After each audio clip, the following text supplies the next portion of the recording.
En esta actividad, ¿cómo formular una pregunta de investigación? Para poder formular una pregunta de investigación, tengo que primero saber cómo voy a plantear una interrogante. Acá surge la observación al fenómeno, ¿cierto? O al objeto en la cual vamos a estudiar. En este caso tenemos los antecedentes. ¿Cuáles serían los antecedentes? Tenemos a dos niños, que es Fernanda y Raúl. Ellos son dos estudiantes que están en sexto básico. Ellos están en la etapa de la pubertad.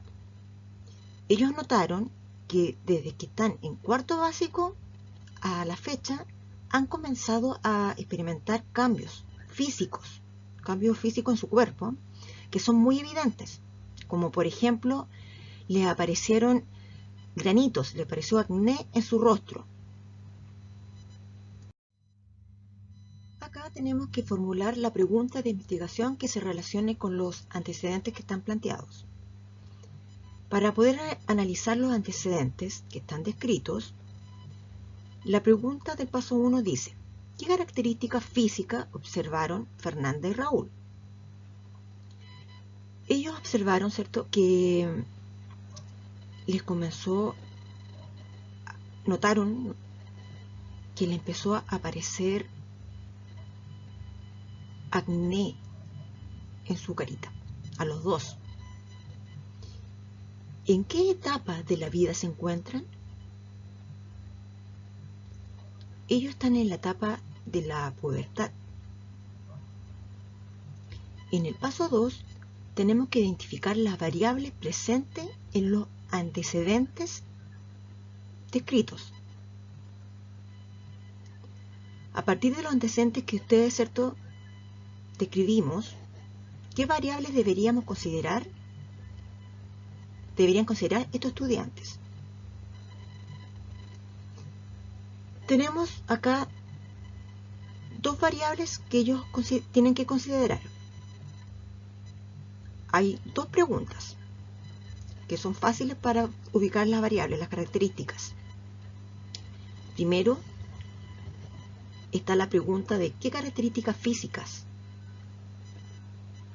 Por lo tanto, la variable, ¿cierto?, de la pregunta. ¿Qué variable deberían considerar? ¿Cuál fue la pregunta que respondimos? Los cambios físicos. Y en la otra pregunta, ¿en qué etapa de la vida se encuentra? ¿Cuál fue la respuesta? La pubertad. Por lo tanto, acá las variables que debe considerar el estudiante serían los cambios físicos y la pubertad.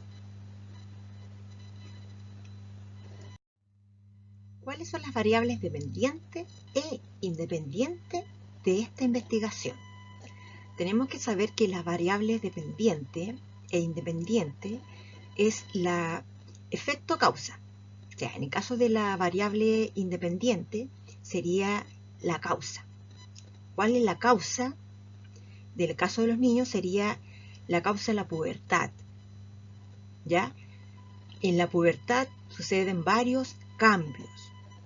La variable dependiente sería el efecto, porque en la pubertad sabemos que suceden varios cambios, y en este caso sería el cambio físico. ¿Qué cambios físicos notables vieron los niños? El acné en su cara. Tenemos que entonces escribir ahí la variable dependiente, que sería, ¿cierto?, el efecto, que sería cambios físicos. Y la variable independiente, que sería la causa, la pubertad. En el paso 3 tienes que formular la pregunta que va a tener relación con las variables, la causa-efecto, ¿ya? Y ustedes tienen que generar la pregunta. Esa yo no las voy a poder ayudar, porque cada uno lo va a hacer. Después, al final, en el libro aparece una pregunta que también tiene relación con los niños, que me interesa que ustedes identifiquen las variables. Recuerden que las variables causa, efecto. La variable independiente es la causa. lo que va a originar. Y la dependiente es el efecto, lo que se origina, ¿cierto?, debido a la causa. Bien, chicos, con esto se terminaría, ¿cierto?, la actividad de la página del libro